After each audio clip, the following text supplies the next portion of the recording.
Smokers in Australia is on the rise, and that's despite plain packaging and having the most expensive cigarette prices in the world, not to mention an increased awareness of the health dangers associated with the habit. The country's national smoking rate has increased by more than 21,000 and is now higher than the US, with an estimated 2.4 million people lighting up. The statistics have raised concerns that further taxes on cigarettes may not be effective in stopping the addiction. All right, let's get today's take on this with Shelly Horton from Shell Shocked Media 9's Ross Greenwood. Shell, I'm surprised. Are you surprised? I'm really surprised, but once I got into the stats, they actually said that 21,000 is not a huge difference statistically. What we need to look at is that the 14 to 17-year-olds, it's halved. So it is working. It's working with the younger people, which is actually where we need it the most. Where it's not working is the heavy smokers and the older generation. And you know what? Let them smoke. I actually don't have too much of a problem with it. It's their choice. I think maybe we need to maintain advertising so that it's almost like with the HIV campaign with the Grim Reaper bowling. That was so effective for a while, and then they didn't have anything quite as effective. We need another effective thing. But didn't they prove that negative sort of advertising actually didn't help in relation to smoking? Probably doesn't. If a person wants to smoke, they're really going to smoke. It's, in many cases, as has been proven time and again, it's about image. It really is about that image, whether it's a cool image, whether it's not a cool image. And then once, of course, a person starts to smoke, then it's about the addictive nature of the nicotine itself. So here's the interesting side about this is a packet of Marlboro cigarettes, because of the tax, costs around $25 in Australia. If you go to, say, the UK, about $14.80 US. If you go to the US, it's about $8.50. If you go to Indonesia, it's $1.90.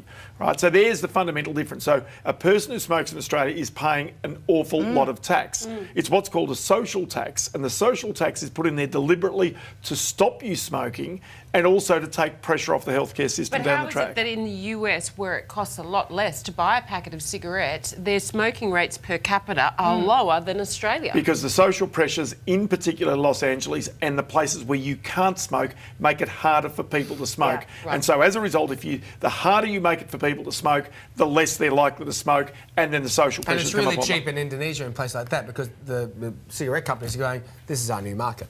Well, that's right. And it also shows you about the profit margin that lies inside a packet of the cigarettes, especially even when you take into account those massive taxes that people in Australia pay. All right, let's also making news. Workers feel pressured into working on Boxing Day, with an increasing number of stores now allowed to trade on the 26th.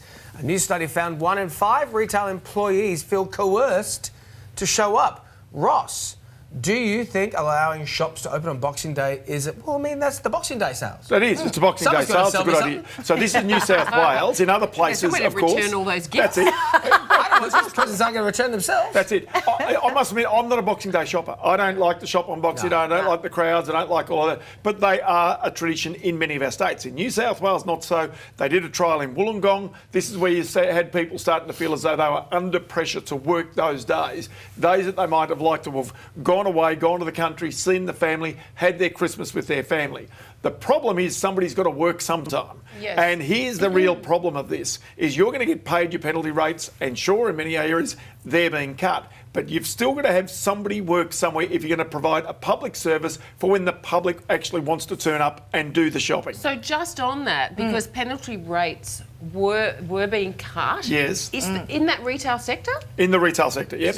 So those people now who are asked to work on Boxing Day, are they going to get triple time? They're still saying that they will have them for things like Boxing Day. So and that is it's like a supply and demand. No. Remember, there's still penalty rates all around. It's just they've been reduced. The second thing is a boss who needs to get a person in can choose to pay that person more money if they really need them to work. So there's the other thing. Look, I actually don't mind it. And you know what? I think also, if you're feeling pressured by your boss, just use your family as an excuse. They can't force you. And if you just say, I'm sorry, it's a really important family day for me. It's a big religious holiday for me. I don't know if you've not even religious, but just like family time counts, you know? And and I think it would probably be a lot of younger people who are feeling pressured. Use mum and dad. Get mum and dad to back you up and say, no, we have a family day on Boxing Day.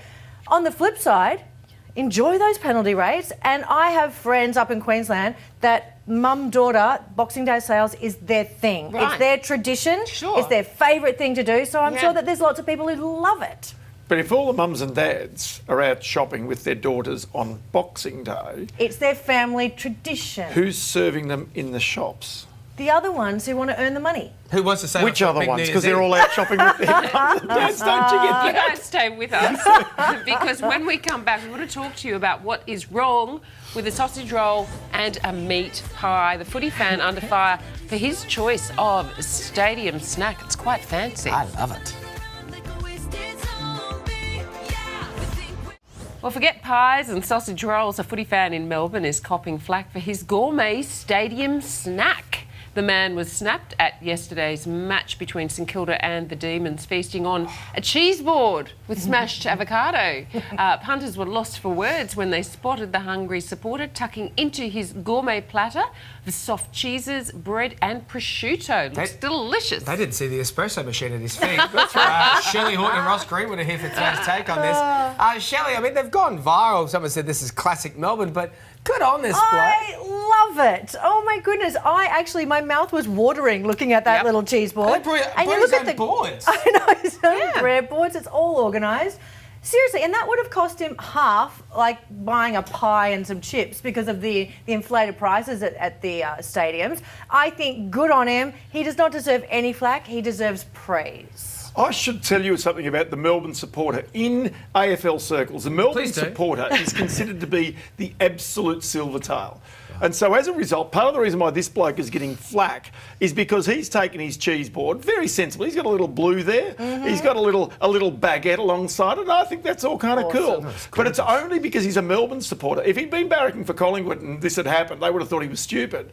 But, you know, the fact of the matter is he's from Melbourne, therefore says he's somehow elitist for everybody else. I say good on you, mate. Go for your life. Bit of smashed avo. You'll never own a house, of course. But No, that's stuff. otherwise he's fine. See, He might own the deli where all of that came from. That's exactly right. The thing is, for me, it's like Melbourne is about food. Melbourne Yeah. has such great food. I love it. You know, I bet even the meat pies and sausage rolls are... Gourmet. gourmet. Remember when the Italian kids at school always used to cop Yeah. flake because they'd take the big salami sandwiches? Yeah. And now the kids at Kilda have the salami sandwiches Yeah. that the Italians used to throw in the bin and try and get the veggie sandwiches right. instead. So you see, times change. This is what it's about. It's all about evolution, and football's going along with that. Go onto Facebook and Twitter. Maybe you've got a better thing that you take to the footy. We'd love to know what you take along. So I'm taking Leo quite a bit at the moment. Yeah, so I saw you went to the Swans we went match to on the the Swans weekend. on the weekend, which is Did his. you buy food while you were Yeah, there? we had hot chips there. Okay. That's your and- thing, though. You like having hot chips with him. No, That's well, like he's a a tradition, 7-year-old isn't kid. it? He's like, can we have hot chips? I'm like, yeah. That starts early. Gives him quiet for a quarter. It does. All right, let us know. Shelley and Roscoe, good to have you both on. Thanks. Thanks, guys. Still to come. Single sex versus co-ed.